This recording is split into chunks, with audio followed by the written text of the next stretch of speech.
uma vez eu queria agradecer essa oportunidade de estar aqui, né, que por mais que seja, estamos agora no online, né, mas para mim não deixa de ser, ter aquele momento solene mesmo, de estar voltando à casa que eu estudei, que eu passei 6 anos, oficialmente, né, 2 no mestrado e mais 4 no doutorado, e, enfim, é um momento realmente, com certeza é histórico para o projeto. Eu mandei para o professor Alexandre, né, algumas memórias do projeto. Você conseguiu passar para a turma? Eu subi como um material complementar lá no Google Classroom. Depois vocês podem dar uma olhada, viu, pessoal? Um material muito interessante. Não cheguei, Daniel, não tive tempo de ler, mas eu vi que você escreveu sobre, junto com um colega, você escreveu sobre as ciências sociais com Final Fantasy VII. Foi isso mesmo? Foi. Cara, que coisa Vou mostrar um sensacional. pouco. Eu vou ler isso aí, com certeza. Vou mostrar um pouco sobre isso também, né? Porque a minha ideia, acho que essa é a minha grande luta que eu tenho enquanto pedagogo também, né? Que é pensar a importância do lúdico em todas as suas dimensões, sem cair naqueles privilégios de que o RPG é melhor do que o digital, porque o RPG é imaginação e o digital é consumo, né? Ou se a gente perder outras dimensões, por exemplo, quando a gente fala do jogo, sabemos que tem alguns jogos que têm lugar cativo, como o xadrez, por exemplo. O xadrez ele é super valorizado, né? E não no sentido negativo, né? Acho que ele tem o valor que merece. Mas a gente não pode ficar só nesses games, né? Que são aqueles jogos que, de forma convencional, imaginamos como jogos úteis para a escola, enquanto todos os outros são jogados e são às vezes bloqueados. Então, esse tipo de atitude eu sou contra, né? Eu gosto daquela ideia, né, de você pegar jogos que não foi feito especialmente para o ensino, que não é o caso do jogo Lutas Simbólicas.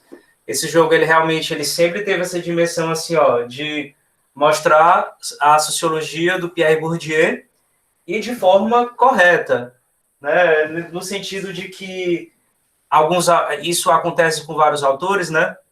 De pessoas que às vezes não compreendem bem, sai repetindo, sai falando coisas que o autor não falou, às vezes até contradizendo o que o autor não falou. Então esse jogo ele tem essa preocupação, né? Que eu vou mostrar aqui como é que essa preocupação se dá em termos de teoria, de construção do jogo e também tradução, né? Desse processo de tradução de uma teoria para um jogo. Então, por exemplo, vou dar logo um exemplo assim bem claro, logo abrindo aqui a nossa mesa de jogo, já para a gente já começar e eu não perder muito tempo aqui nesse momento inicial. Mas, assim, a ideia é que a gente faça, já fazendo até uma espécie de acordo com vocês, a ideia é que o nosso momento ele seja dividido em duas etapas. Nessa primeira etapa, eu vou ficar mais falando aqui, vai ser uma coisa mais meio palestra nesse sentido, porque eu quero aproveitar essa oportunidade para mostrar para vocês como que funciona o jogo, né, o que está por trás dele. Então, esse momento, primeiro eu vou meio que ocupar esse lugar de fala, mas no segundo momento, já vai ser diferente. A gente vai tentar abrir aqui uma mesa de jogo, seja com 2 ou 3 pessoas, e se não der, até com uma mesmo eu faço aqui para mostrar como é que funcionam lutas simbólicas na prática, como é que joga. Então, é quase como se fosse assim, ó, no primeiro momento vamos fazer uma filosofia do jogo, ou então uma sociologia do jogo. Como o Pierre Bourdieu, ele estava sempre pedindo para a gente fazer isso. Essa sociologia da sociologia. Então, vamos tentar fazer uma sociologia desse jogo sociológico que temos aqui, nesse primeiro momento. Aí, assim, só para a gente já fazer os acordos, né? Porque, para mim também não me perder, então a gente vai até que horas? O que você. Até 5, 5h30? Até 5 no máximo, Até 5. Daniel. No máximo. Normalmente, porque a gente tem depois de a sessão da noite. Sim, é. E, nossa, eu tô realmente desde 7 da manhã aqui, já nessa posição aqui, sabe? Escrevendo o projeto e as hoje vai atividades puxar Por isso que eu estou preocupado com essa parada também, né? Para a gente poder, né, fazer alguma coisa aí de se alongar, senão vai travar tudo, as costas e tal.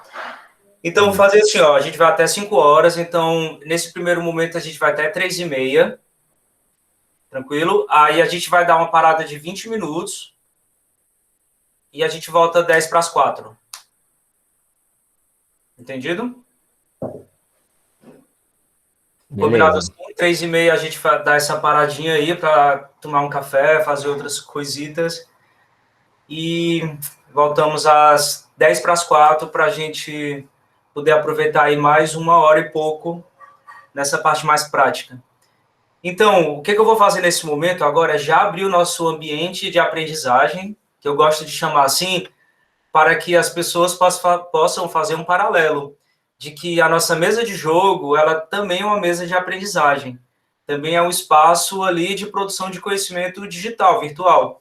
Porque quando pensamos sobre ambientes virtual de aprendizagem, as chamadas, né, essas bases, esses portais, né, geralmente nós imaginamos eles como fóruns, em que as pessoas postam mensagens, comentam, curtem, mas os ambientes de aprendizagem, eles podem ser diferentes, eles podem ser 3D, imersivo, eles podem, sabe, acontecer ali, isso pensando digital, né, esse conhecimento digital, de uma forma muito mais ampla do que a gente imagina só esse padrão e tal, né, dos Moodles da vida, o Solar da vida. Estou pensando nessas plataformas de EAD que eu já trabalhei, né, que eles pareciam assim, os fóruns, esses fóruns que a gente já usa, mais capado, né, mas eles não tinham assim muita abertura assim para a gente fazer outras coisas, mas os ambientes 3D os ambientes digitais de aprendizagens, eles podem ser múltiplos, eles podem realmente nos jogar para dentro de um universo, e agora eu vou jogar vocês dentro aqui de uma mesa de jogo. Aí, para isso, eu vou ensinar aqui vocês como é que abre, né, o mesa de jogo. Eu vou já aqui abrir minha tela, vou compartilhar minha tela. O que eu estou fazendo aqui agora? Eu já estou abrindo o nosso software onde roda o nosso jogo, que no caso o software é o navegador de internet. Eu estou abrindo aqui o meu Mozilla e estou abrindo uma aba extra e vou mostrar como é que vocês acessam o jogo e conhecer um pouco dessa nossa plataforma que nós estamos hospedados, que é uma plataforma bem especial. Por quê? Porque não tem só lutas simbólicas lá dentro. Além do Lutas Simbólicas, tem outros games que eu vou mostrar aqui para vocês, inclusive português, jogos em português. Então, vocês vão sair daqui super capacitados, né, na medida em que a gente imagina de que vocês vão aprender a mexer na Tabletopia, que é a nossa plataforma, Tabletopia ou Tabletopia. Vocês vão aprender a mexer nessa plataforma e vocês vão aprender a jogar não só lutas simbólicas, mas outros jogos, inclusive políticos, outros jogos que já estão sendo compartilhados aqui. Então, eu vou aqui apresentar Daniel, aqui. aqueles jogos que foram usados nas Olimpíadas de Sociologia e outros jogos sociológicos, você tem um catálogo ali no Tabletopia? O que acontece? Poucos, né, os jogos sociológicos, né? Tem um pouquinho mais para história, para geografia, né? Verdade. Para a geografia temos muitos experimentos, inclusive nessa área assim que a gente chama de geografia física, em que está estudando o clima, jogo sobre a emissão de CO2. Isso nós estamos falando, né, de um nicho de jogo, que são os jogos de tabuleiro, e que alguns abordam alguns assumem, alguns desses jogos de tabuleiro acabam assumindo essa forma digital, por mais que eles sejam jogos impressos, né, eles são jogos que eles são vislumbrados para serem jogos impressos, distribuídos em papel, geralmente, né, ou plástico, outros componentes como plástico também, mas alguns desses jogos acabam assumindo a versão digital. Por quê? Porque os jogos de tabuleiro, eles sempre tiveram aquele problema da questão da produção mesmo, sabe? Tipo, às vezes é difícil chegar uma caixa dessa na casa das pessoas. Os jogos, alguns jogos, né, tirando os grandes sucessos, eles são tiragens limitadas. Então acaba sendo uma coisa bem cara mesmo. Não raro, nós vemos jogos de tabuleiro por 400, 500, 600, 700 reais, esses jogos impressos, né? Então, tipo, não é esse o cenário de inclusão que nós queremos demonstrar aqui, né? Quando falamos sobre acesso aos jogos. Essa preocupação, ela é sempre válida, óbvio, né? Quando pensamos em ferramentas e recursos pedagógicos. Para mim, eu sempre coloco isso, talvez, como uma das primeiras questões. Como que eu vou ter acesso a essa ferramenta? Eu tenho que comprar o livro, eu tenho que comprar o material específico, eu produzo, como é que significa isso, né? Então, no caso, né, o Alexandre, ele comentou aqui sobre uma experiência de um artigo que eu escrevi recente, que depois eu posso compartilhar com vocês, que é uma reflexão sobre o jogo Final Fantasy VII, o remake, né, essa versão atual, que foi lançado agora para PlayStation 4, e a ideia, assim, é o que esse jogo tem ali para a gente pensar sociologia. Mas o que acontece? Eu estou falando de um jogo para PlayStation 4 que, por mais que no Brasil nós tenhamos uma base de milhões de consoles instalados, né? Isso é uma coisa assim que ainda carece de pesquisa, né? Porque a Sony não é muito transparente com a questão da venda e tal, mas se fala em base de milhões de consoles de PlayStation na casa das pessoas, não só da classe média alta, né? Porque no mundo do consumo, as pessoas da periferia assim estão lá lutando pelas suas TV 4K, lutando pelo seu PlayStation 5, seus PlayStation 4, lutando pelos gadgets que são o sonho de consumo, né, do mundo capitalista, assim, né? Pelo menos para alguma parte das pessoas, né? Mas o que acontece? Esse jogo, para tentar sanar essa questão do acesso, né, eu só comentei sobre a demo gratuita que é distribuída na loja da PlayStation Store. Então, aí a gente já tem um fator inclusão, porque qualquer pessoa que tenha um videogame, um console, que são milhões de pessoas no Brasil, né? E essas pessoas podem acessar a loja da PlayStation Store, baixar essa demo desse jogo e ter uma experiência ali, que isso eu defendo no artigo, que pode abrir pode abrir ali boas oportunidades para conversarmos sobre questões que são sociológicas. Isso se a gente tiver uma pedagogia preparada para isso.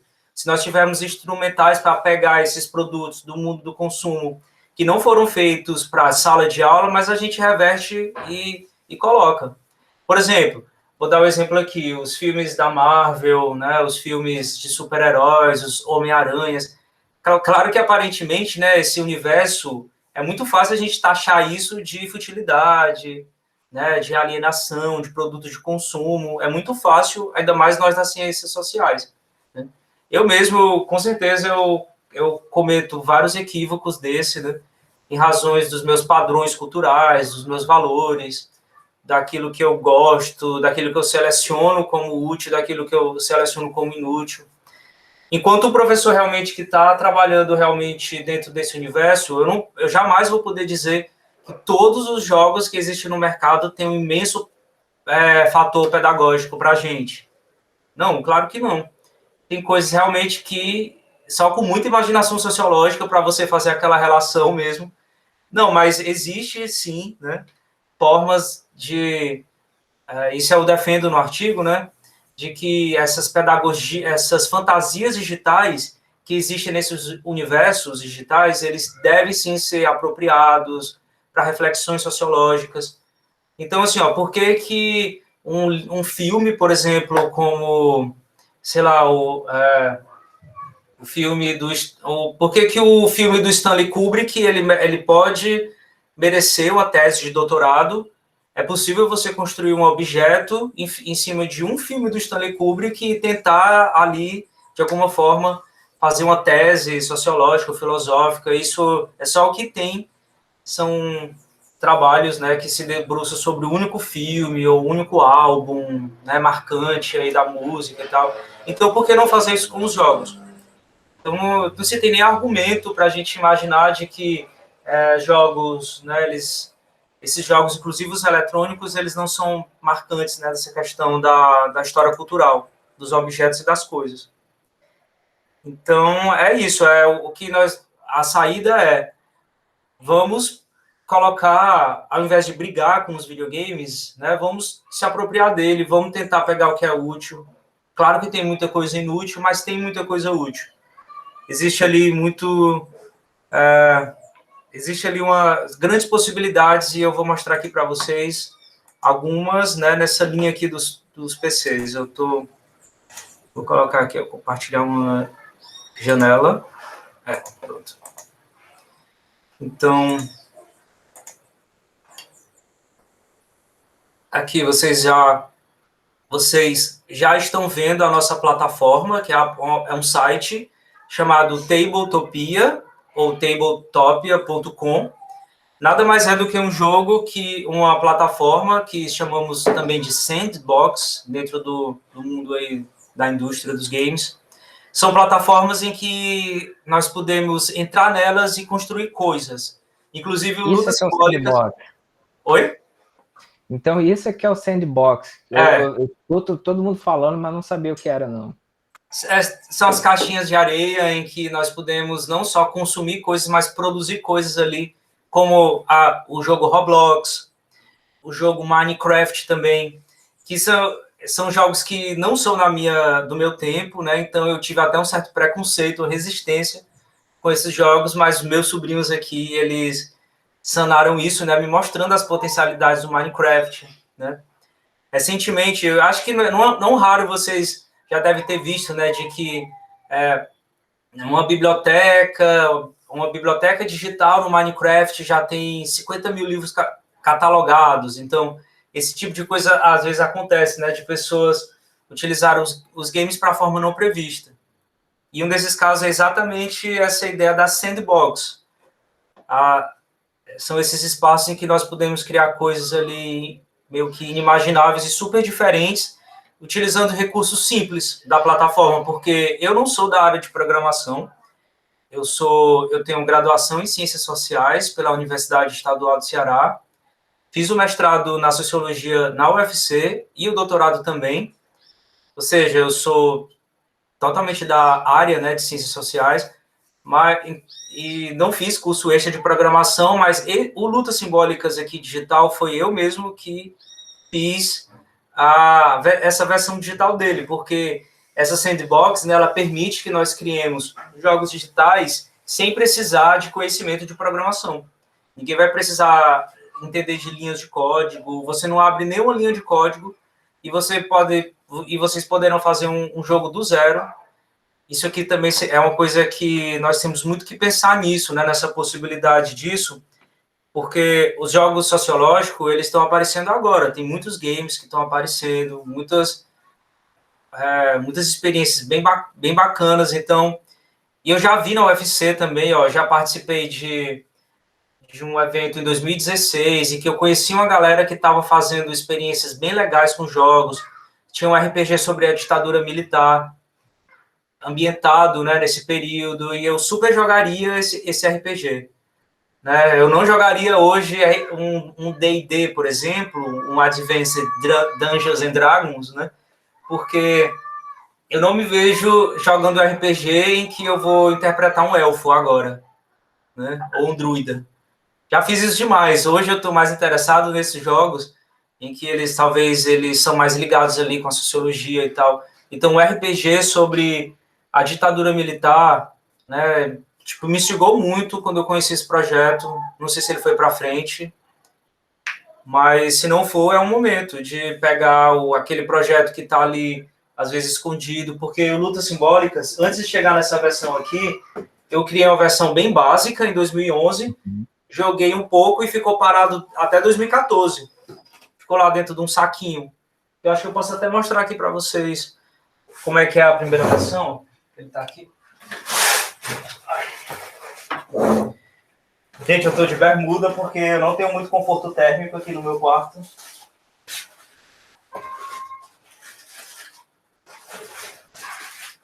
Mas eu não vou fazer que nem o Cid Gomes, né? Que tirou a blusa. Vocês viram isso? Vocês viram? Não. O Cid Gomes apareceu na sessão do Senado sem blusa. E ficou lá durante horas e horas. Foi para mostrar a cicatriz dele do tiro. Ele só mostrou do ombro para cima, né? Ele foi bem... Mas deu o que falar, porque era uma sessão oficial, né, do Senado e tal. Não conta para os meus alunos, não, mas eu tô de bermuda também. Essa é a primeira versão do jogo Lutas Simbólicas. Uhum. O que vocês estão vendo? É um baralho. São baralhos aqui. É uma carta de baralho que eu colei aqui, umas informações aqui em cima. Não dá muito para ver direito, mas é só isso. Sim, então, a primeira versão do jogo foi essa, durante 3 anos. Que era basicamente para testar a jogabilidade. Então, essa plataforma, a Tabletopia, eu vou voltar aqui para ela é bem importante por isso, assim, ó, porque tem muitos jogos. Para encontrar os jogos é fácil. Ó, você vem aqui na seção All Games. Está aqui abrindo. Aí vocês já podem ver, ó, são 1.836 jogos. Aqui, assim, ó, são jogos... A maioria desses jogos são jogos realmente inacessíveis, né, fora dessas plataformas digitais. Mas aqui, ó, se você vier nesse ícone Language, você vai em português. Então você encontra os jogos em português. A gente tem aqui, né, tem Emboscados, Paperback, Fura Câmara, que é um jogo que foi feito por uma Lucas. Câmara de Deputados, e aqui você encontra o Lutas Simbólicas, que eu já vou clicando aqui nele, que está com a bandeira de Portugal, mas eu já pedi para a plataforma tirar, nós somos BR. O Daniel, o Lucas perguntou, só funciona pelo computador, né? Essa plataforma só acessa com o computador, né? Ela tem um aplicativo para Android e também para iPhone, mas você não vai encontrar o Lutas Simbólicas dentro do aplicativo, porque é só alguns jogos mais especializados que conseguem rodar dentro do smartphone. E isso acaba sendo uma limitação nossa, né? Porque eu, enquanto pesquisador da área, eu sei exatamente que a maioria das pessoas, cerca de 77%, de acordo com os últimos dados da PNAD, a maioria das pessoas no Brasil acessam internet através do smartphone. Não de PCs ou desktops ou notebook e tal, mas ainda estamos trabalhando na nossa versão de smartphone, então é tudo questão de tempo, né? E inicialmente não tínhamos a nossa versão, só tínhamos a nossa versão impressa. Agora já temos uma versão digital para experimentar com vocês no PC. E muito em breve no smartphone.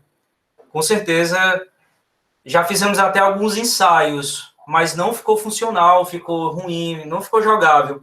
Então, para apresentar assim de uma forma desse jeito, eu preferi tirar o jogo da plataforma, porque na versão digital a gente ia só experimentar. Diferente aqui da versão do PC, né, em que dá para jogar mesmo, sim, de fato. É uma coisa muito jogável.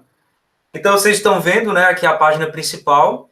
Aqui vocês clicam para baixar as regras. Aqui tem alguns screenshots e aqui Play Online. Já vou colocar aqui, né, para podermos abrir a nossa plataforma, nosso ambiente. Quer dizer, eu estou criando a sala para o jogo. Nesse primeiro momento, eu não vou colocar ninguém ainda nessa sala, mas o que aqui já eu queria comentar é se alguém está disposto a jogar comigo às 4 horas, quando a gente voltar. Tem alguém disposto aqui? Para isso, pessoal, para ser possível isso... Tá aqui, eu abri aqui. Pronto, a Lara já disse que sim. Então, para ser possível isso, vocês têm que estar no PC ou no notebook, né? O PC de mesa ou notebook. E tem que ter microfone. A câmera é opcional, mas o microfone é fundamental. para a gente poder ter uma mais agilidade no jogo. Beleza, Pronto, todo Lucas, mundo aí na sala vai participar. pronto, Assim, então já tem aqui, ó, Lucas e Lívia, então possivelmente, acho que a Lara também, né? Lara, a Lívia e o Lara, Lucas, Lucas e Eli. então já temos essas 3 pessoas que vão participar, aí o que vai acontecer? Eu não vou jogar, eu vou só colocar em prática até um novo conceito que eu estou trabalhando agora, que ele se chama a pedagogia do gameplay. Que significa isso, né? Nós vamos assistir essa partida, né, com a Lara, a Lívia e o Lucas, e nessa partida eu vou meio que narrar, né, para a galera entender o que está acontecendo ali, inclusive eles, que ainda não jogaram, né, então vão aprender aqui também ao vivo, porque a ideia é o seguinte, sempre quando eu vou fazer uma oficina em que eu coloco as pessoas para jogarem aqui no digital, eu tenho aquela preocupação de fazer uma pré-oficina com essas pessoas, para que elas já entrem ali, né, elas não entrem assim, às vezes muito perdidas. Mas aqui não deu tempo porque a gente tentou fazer, não conseguiu, mas eu tenho certeza que a galera aqui é desenrolada e a gente vai conseguir fazer essa partida. Então, nós estamos aqui voltando, né, para a sala, aqui, a gente chama isso da sala pré-jogo, onde convidamos as pessoas para poder jogar conosco. E esse convite é bem fácil. Como é que você faz? Você cria a sua sala sozinho, depois você vai clicar nesse ícone aqui, que é o símbolo de compartilhamento, aí você vai botar para copiar o URL da sala, e agora você já pode compartilhar, joga para o grupo, para as pessoas poderem entrar. Então, é assim que a gente coloca, né? Ah, eu quero jogar com mais pessoas, então você clica na opção aqui, ó, de adicionar assento, adicionar cadeira, adicionar participante. Você pode colocar até 6. Por que 6? Porque o Lutas Simbólicas, ele é para até 6 pessoas. Mas eu vou tirar aqui essas cadeiras. O jogo é de 2 a 6 pessoas, mas eu posso entrar numa sala sozinho. Aqui, né, não tem ninguém, eu vou simplesmente colocar Start. Daniel, por que você vai entrar numa sala sozinho de um jogo que só funciona em conjunto e tal? Por que isso? Isso, pessoal, eu estou fazendo por quê? Porque quando você. Isso eu sempre falo isso para os professores e para os alunos também, para as alunas, de que por mais que você não tenha alguém ali naquele momento imediato para jogar, o simples fato de você acessar esse site, né, que nosso site www.tabletop.com/games/lutas simbólicas, para você ir direto para o nosso game, não ir para a página principal do site. Então, você entrar sozinho nesse. Você. Aqui tá. Deu uma travadinha aqui, eu acho. Você entrar sozinho nesse ambiente de aprendizagem e de alguma forma experimentar sozinho também tem sentido. Isso é o que eu vou mostrar aqui para vocês, né? Também não é uma perda de tempo. Por quê? Porque vocês vão poder manipular o jogo por inteiro. É quase o que nós estamos fazendo aqui. Nós estamos pegando o jogo Lutas Simbólicas, abrindo ele numa mesa digital, numa mesa online e mexendo com ele. Aqui. Pronto, tranquilo. O Alexandre disse que está ouvindo. Então é isso, pessoal. Isso aqui é o nosso ambiente de aprendizagem. Isso é o nosso ambiente 3D imersivo, né, de aprendizagem, a nossa mesa digital do Lutas Simbólicas. Como vocês podem ver, né, é mais fácil aqui a gente mexer no digital. Por quê? Porque o nosso setup da mesa, o que é o setup da mesa? É a montagem da mesa inicial do jogo. Já está feito, ele já está aqui todo realizado. Você não precisa tirar os componentes da caixa e colocar na mesa. Então, isso acaba sendo uma vantagem. Mas, nesse momento aqui eu estou dando algumas travadinhas. Daniel. Mas nesse... Posso fazer? Alguém quer falar? Isso. Dá para me ouvir? Uhum. Esse site ele é gratuito, porque na hora que eu fui fazer o meu login, apareceu inclusive uns pacotes. Ele é gratuito para a gente jogar? Ele é gratuito, mas obviamente que ele tem recursos extra para quem pagar prêmio, né? Mas não é necessário, nem eu que sou desenvolvedor, eu pago prêmio. Então, qualquer player pode jogar, né? Tem algumas limitações. Aquilo ali, Lívia, é só uma questão ali ter uma pequena pegadinha que você acha que você só pode concluir os planos pagos, né? Mas não, tem a opção lá do plano gratuito, que é o meu que eu uso. Então, a Tabletopia, ela é uma plataforma gratuita que vocês precisam obrigatoriamente se cadastrar para entrar em qualquer jogo, em qualquer mesa de jogo. Mas tem muito jogo aqui instigante, tem muito jogo interessante para a gente mostrar, mas vamos focar aqui no nosso experimento, que é o jogo Lutas Simbólicas. O jogo Lutas Simbólicas, o que vem dentro do kit é basicamente isso aqui que vocês estão vendo. Ele vem com esses tabuleiros aqui que nós chamamos de espaço social, que é onde colocamos os capitais, é onde colocamos os nossos capitais que acumulamos, onde fazemos os nossos investimentos. Esses espaços sociais, eles são individuais, por mais que eles são chamados de sociais, mas aqui eles assumem aquela questão individual, é o espaço. Ele também pode ser entendido como espaço físico da pessoa, mas também o corpo da pessoa. Por quê? Porque o Pierre Bourdieu diz que os capitais, eles são demonstrados, eles são exibidos no corpo. Geralmente, né? A maioria dos capitais, eles têm essa dimensão em que há uma incorporação deles, né? Por exemplo, uma pessoa que domina a língua portuguesa, ela tem um capital incorporado, que é exatamente o capital cultural. Ele tem ali que acaba sendo um poder bem grande. Mas antes de entrar nesses detalhes, né, antes de vocês conhecerem realmente os componentes e a jogabilidade, queria só mostrar brevemente o que é que vem dentro, né? Essa ideia assim de dois tipos de tabuleiro. Temos o tabuleiro espaço social, que vem 6, um para cada. E temos esse tabuleiro redondo coletivo aqui, que só vem um, que é o mundo social, que é onde dispomos as cartas dos capitais, que são as cartas que nós vamos aqui brigar por elas, né, tentar aqui acumular, porque elas representam poderes sociais, energias sociais. Essa expressão é até do Pierre Bourdieu, né? Essa imagem de pensamento que ele falou, né, relacionando os capitais como energia social, que isso está no Meditações Pascalianas, isso ficou muito marcante em mim e tal. Então, com certeza, isso está colocado aqui no Lutas Simbólicas.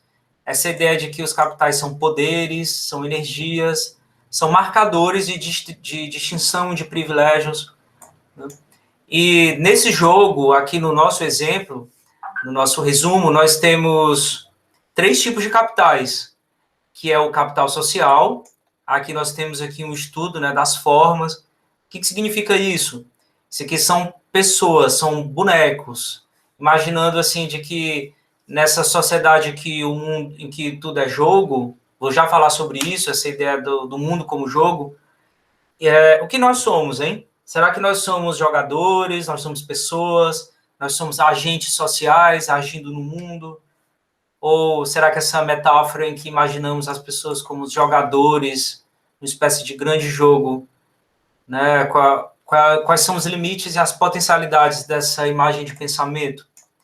Por outro lado, nós temos aqui o capital econômico, que é o mais conhecido, né? O grande conhecido capital econômico, e de acordo com o Pierre Bourdieu, um capital até supervalorizado nessa ideia assim de explicação para os fenômenos, isso pela sociologia, né?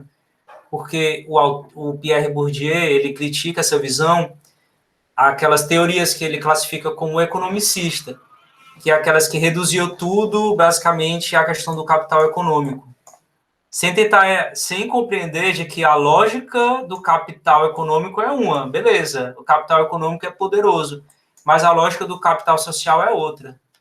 E muitas vezes elas se rivalizam, elas vão para caminhos opostos, e muitas vezes elas geram muito lucro simbólico para as pessoas ali que detêm um certo tipo de capital, ou vários tipos deles.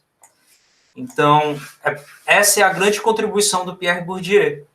tentar entender de que, quando falamos de poder e dominação no mundo contemporâneo, especialmente quando seguimos a linha da economia dos bens simbólicos, nós não podemos, de alguma forma, seguir pela linha do economicismo, que é essa linha em que, de alguma forma, resume tudo a lógica do capital econômico e pronto, acabou. Por que eles estão fazendo isso? Porque são fanáticos egoístas, porcos capitalistas, acabou, pronto. Como eu disse, é claro que essas lógicas existem, mas também existem outras, como a lógica do capital cultural. Por exemplo, não é difícil nós marcarmos, dizermos na sociedade, ainda mais vocês quanto estudantes universitários, quase docentes, né, formados, é impossível a gente não demarcar a importância do capital cultural. Eu digo assim, né, de que eu não falei sobre isso, mas eu sou um docente desempregado, que estou nessa situação desde o ano passado, sabe, uma situação assim bem dramática, mas estamos rolando. Mas claro que eu sempre percebo de que o meu diploma de doutorado é um poder que já me salvou em várias situações ali de desespero, sabe, tipo, no sentido assim, tipo, quando você não vê nenhuma saída, aí você pode simplesmente pegar o seu capital cultural, que é o seu diploma, e isso, a gente pega ele literalmente, né?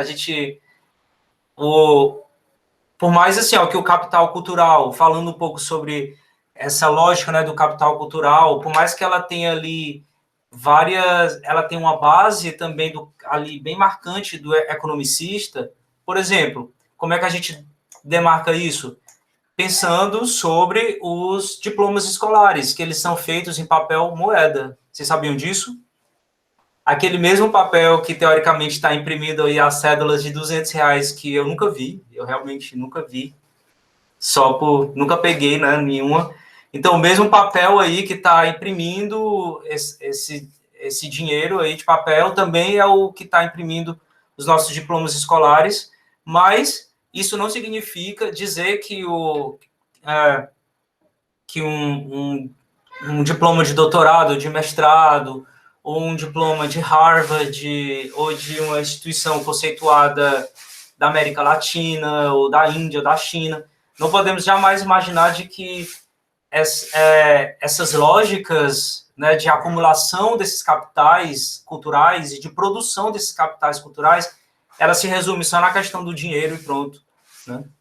Não, a economia dos bens simbólicos do Pierre Bourdieu é para dizer assim, isso é uma interpretação minha, eu peço licença para dizer isso, porque eu realmente nunca vi nada sobre isso diretamente em Bourdieu, mas a interpretação que eu faço é o seguinte, é imaginarmos de que se em 2019 o Marx teve que escrever o livro O Capital, quer dizer, no século XIX, o Marx teve que escrever o livro O Capital para entender essa dinâmica econômica da sociedade, agora no século XX e também mais marcadamente no século XXI.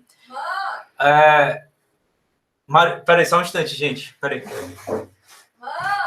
Eita, uma aula.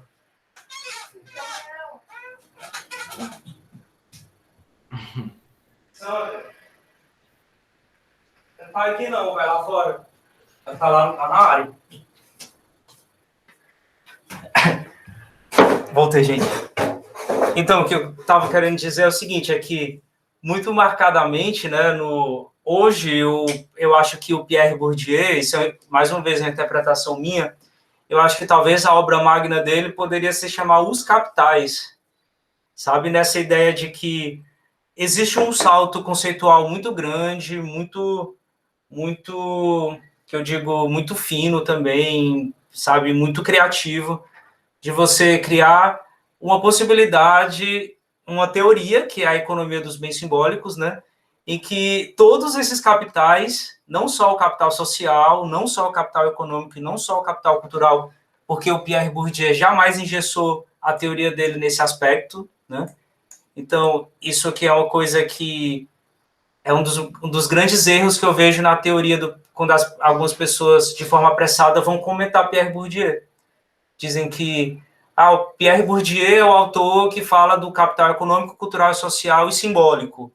já vi gente dizendo assim, né, no resumo de um artigo, Pierre Bourdieu é o autor dos 4 Capitais. Aí eu já parei de ler, porque uma pessoa que escreveu isso não entendeu mesmo de que Bourdieu jamais queria engessar isso. É tanto que na sua teoria ele fala do capital político, fala do capital jurídico, capital humano, capital intelectual. Eu estou fazendo esse apanhado, né? Eu já identifiquei mais de 30 tipos de capitais em que ele nomeia diretamente. E quem trabalha com Pierre Bourdieu trabalha com a criatividade e a gente atualiza também. Nós também temos que falar dos capitais que o Pierre Bourdieu não viu, né? Não chegou a ver porque ele morreu em 2002, então esse é o desafio. Então, esse jogo é para isso, é para dizer que a teoria do Pierre Bourdieu dos capitais, ela não é uma coisa que deva ser só para ficar na universidade ou só para ficar nos livros complexos e muitas vezes não digeríveis do autor, até porque o próprio Pierre Bourdieu falava que a língua acadêmica é uma língua morta. Ele tem uma expressão, eu acho que ele tem não lembro agora, mas ele fala algo nesse sentido, né?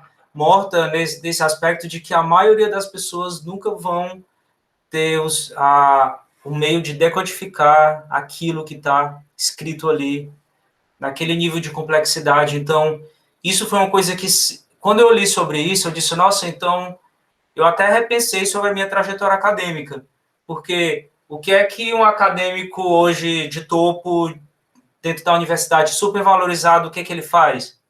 Ele publica artigos científicos em revistas estrangeiras, de preferência em francês, alemão, espanhol, vai, né? Tipo, vai. Mas é inglês, espanhol, inglês, alemão e, sei lá, o francês. Então, isso é aquilo que é, dentro da carreira universitária, é o que é mais exigido. Então, quando você diz assim, ó, se um artigo em português de um acadêmico, ele é uma língua morta, às vezes é um artigo escrito numa língua morta em português, imagine em outra língua. E nós estamos falando aqui de ensino médio. Claro que eu não estou desvalorizando, né, quem publica em artigos, em revistas estrangeiras, longe disso, né? Isso é super fundamental, mas acho que não dá para ficar só nesse lado, né? A gente precisa realmente imaginar outras formas também de tradução dessa teoria também, de arrumar outras formas de fazer com que chegue no público essas ideias. Então, por exemplo, só para ficar mais claro, né? Eu estudei escola particular porque eu tinha bolsa, meu pai era funcionário público, mas logo no ensino médio já perdi essas bolsas e tive aquela dificuldade, né, da escola particular, da escola pública.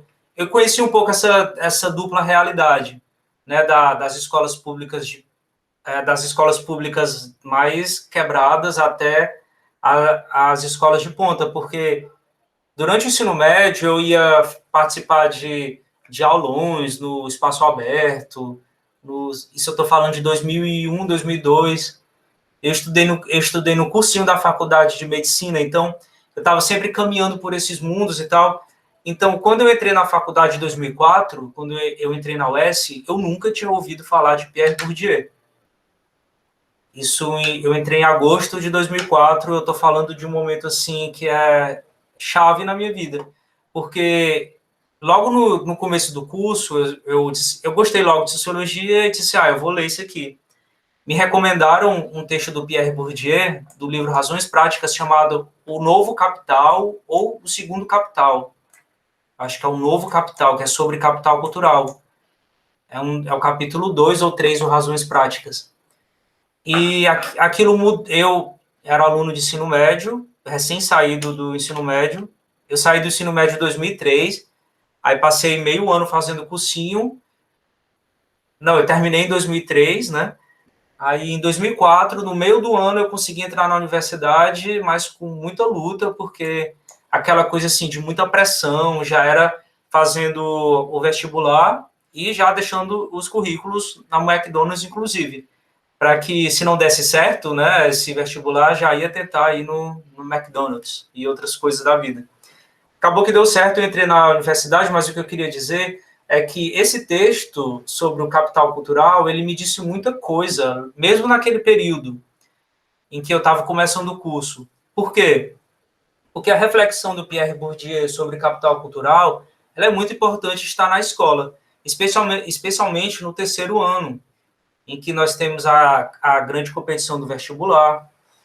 Então, isso é uma espécie de poder que nós damos aos alunos, né?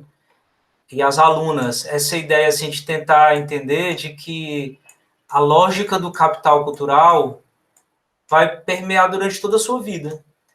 Então, eu tinha aquela questão da dominação, né? Isso antes de ouvir falar de capital cultural, eu tinha aquela questão assim de que, olha, alguma coisa não dá certo na minha trajetória, eu me considero um aluno inteligente, mas não tenho os livros, não consigo chegar na escola, a família devendo um monte de meses de escola particular, vai para a pública. Então, todos esses dilemas, eles não são só dilemas do capital econômico. Jamais, eles também são dilemas do capital cultural. E tem uma forma de nomear isso, foi muito libertador, foi até terapêutico, sabe?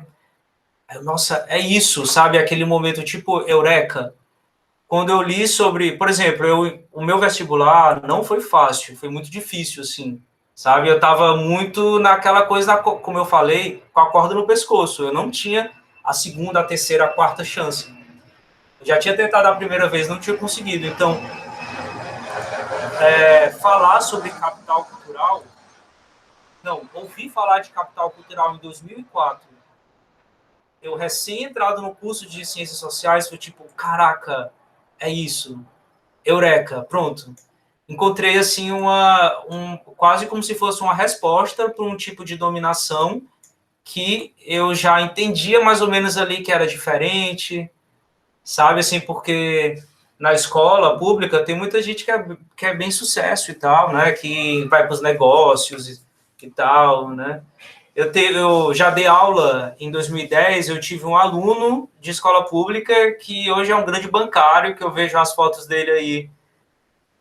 Foi em 2010, ele era nono ano, ele estava, é um grande bancário e tal, tá, sabe, tipo, vivendo aquela vida que muita gente diz que é vencer na vida.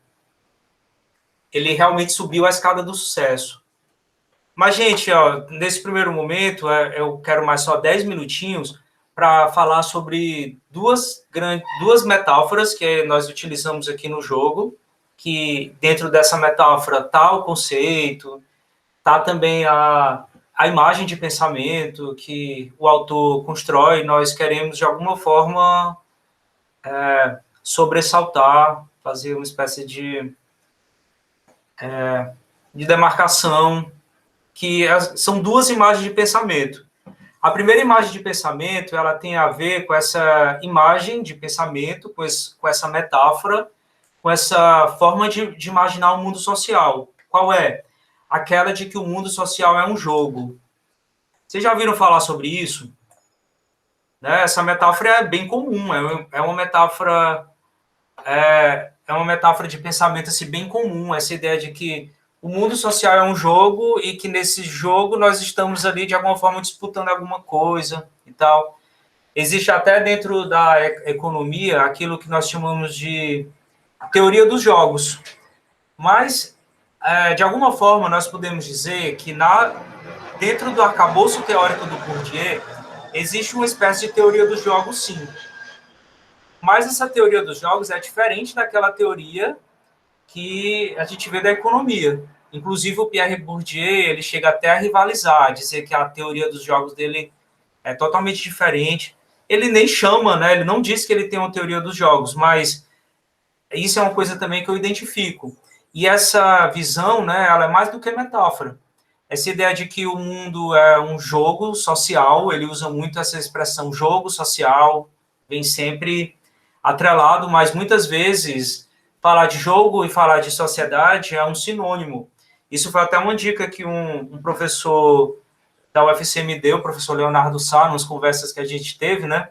De que, eu não sei, eu nunca encontrei ainda uma reflexão sobre isso, algum artigo, mas essa ideia, nós tivemos esse insight, né, de que para Pierre Bourdieu, falar de sociedade e falar de jogo é sinônimo.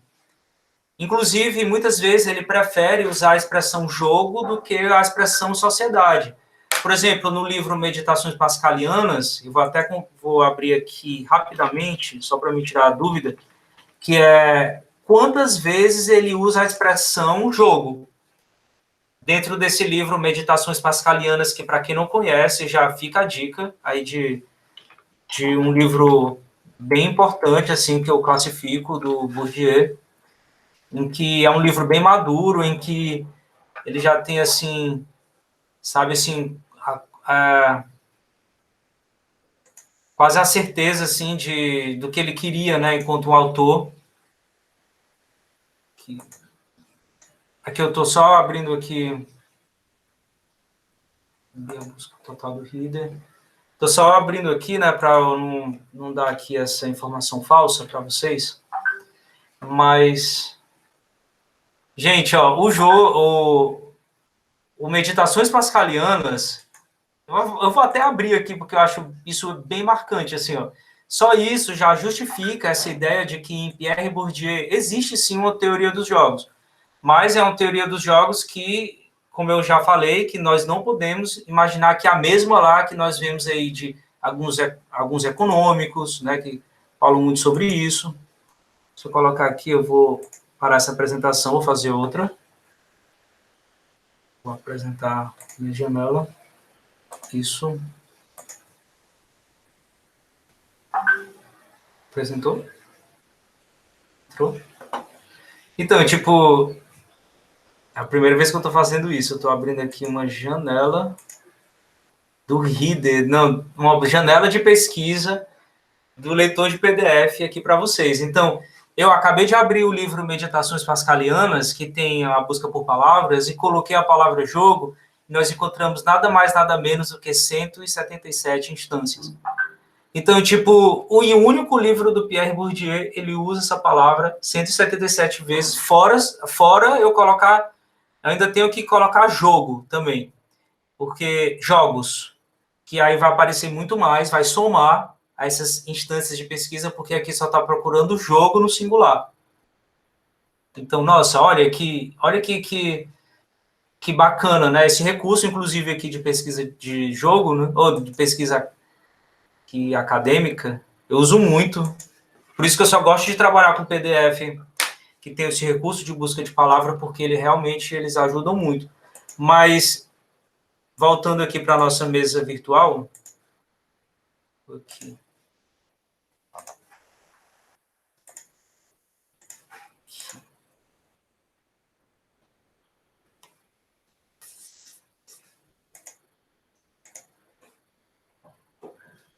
E a gente ficou me perdendo também. Cadê? Aqui é a janela. Pronto. Então, voltamos para a nossa mesa do Lutas Simbólicas.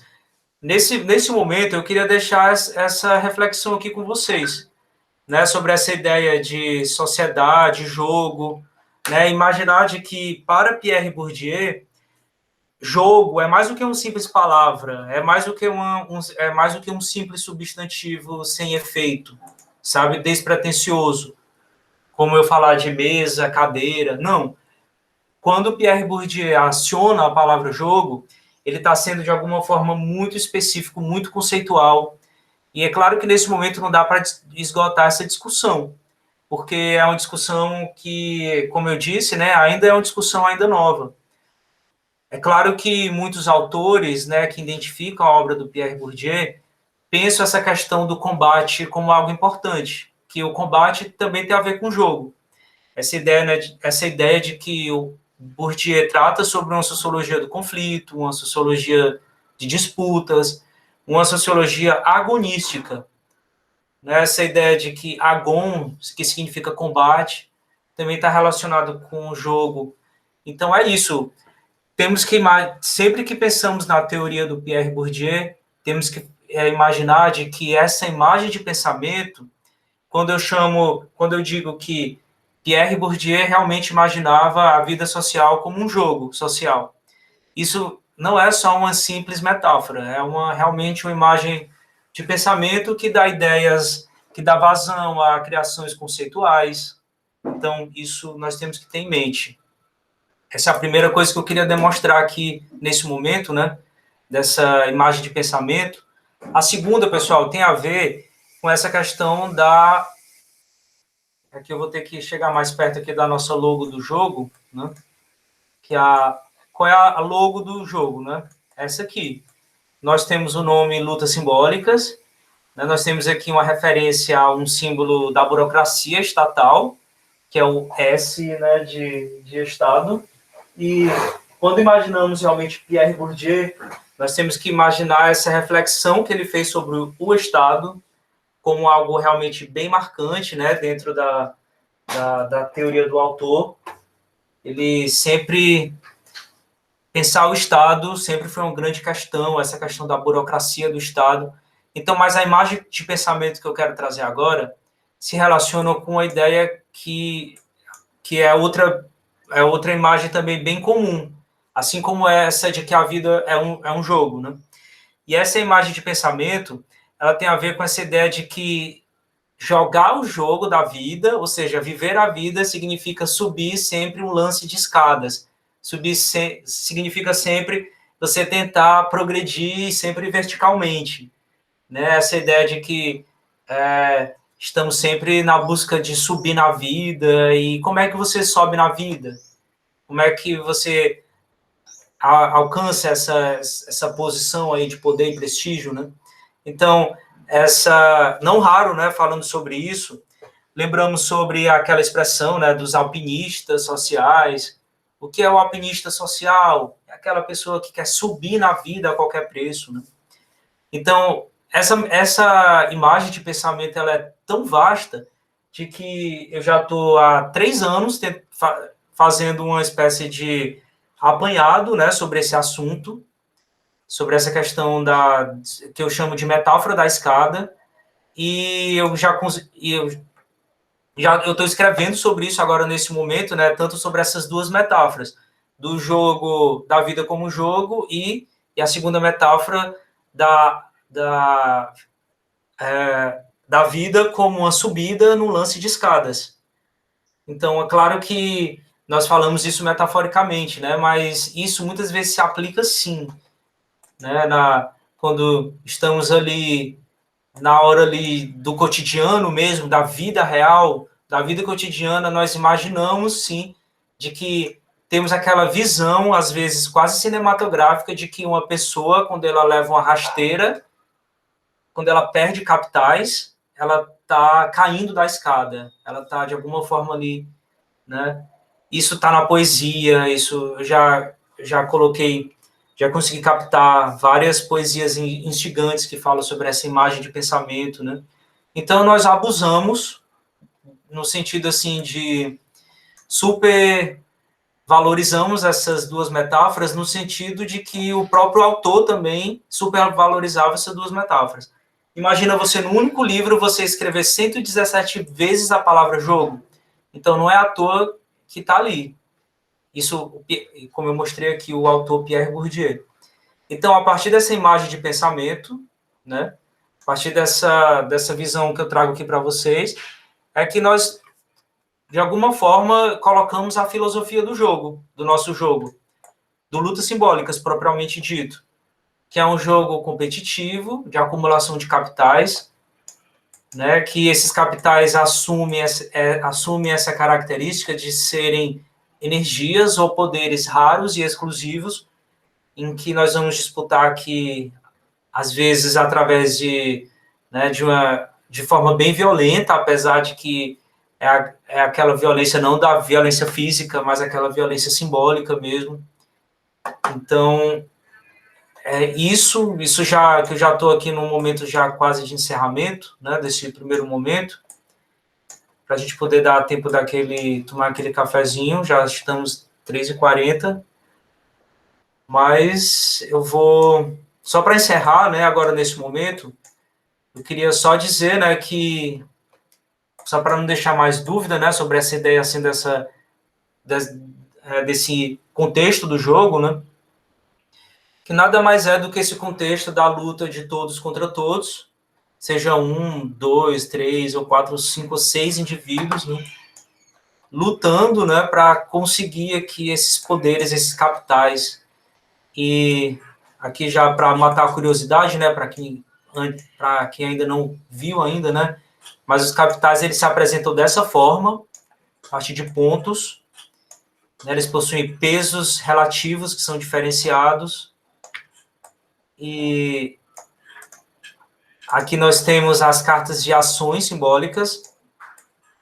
Vamos já falar dela aqui, mas só para quem ainda não viu nenhuma, né? Aqui só para matar a curiosidade de vocês, né? Como é que... Eu já passei muito tempo aqui mostrando só essa base aqui do jogo, então isso é o que vocês vão encontrar aqui no jogo, né?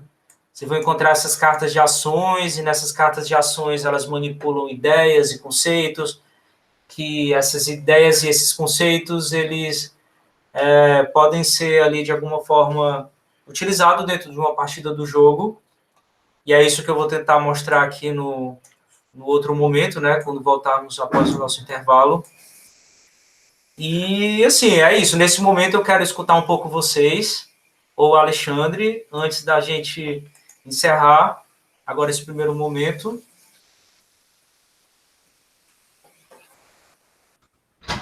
Daniel, acho que agora a gente vai para a prática, né? Acho que vai ficar tudo isso que você falou, essa riqueza toda que você nos trouxe aqui, né? Para discutir a teoria do Bourdieu, mas para além disso, né? Toda a lógica dos capitais e do próprio jogo da vida, né? Dos jogos, né? Que nós temos para jogar. Vai ficar muito mais claro com a gente jogando aqui, né? Experimentando, pensando, né? no potencial dessas metáforas. Agora eu queria te perguntar o seguinte: a gente monta essa mesa antes ou depois de pegar lá o cafezinho? Vou fazer o seguinte, eu vou, para a galera que vai jogar, eu vou jogar lá no grupo o convite para elas entrarem, viu? Nosso WhatsApp aí privado. Aí eu queria que a galera que fosse jogar já tentasse aqui entrar na mesa. Isso, acho que todo mundo já fez a conta, né? Então é só entrar. Pronto, então eu já vou mandar o link aqui para vocês. Eu tenho só que voltar aqui, ó, para o meu lobby, né? Eu tenho que ir back to lobby.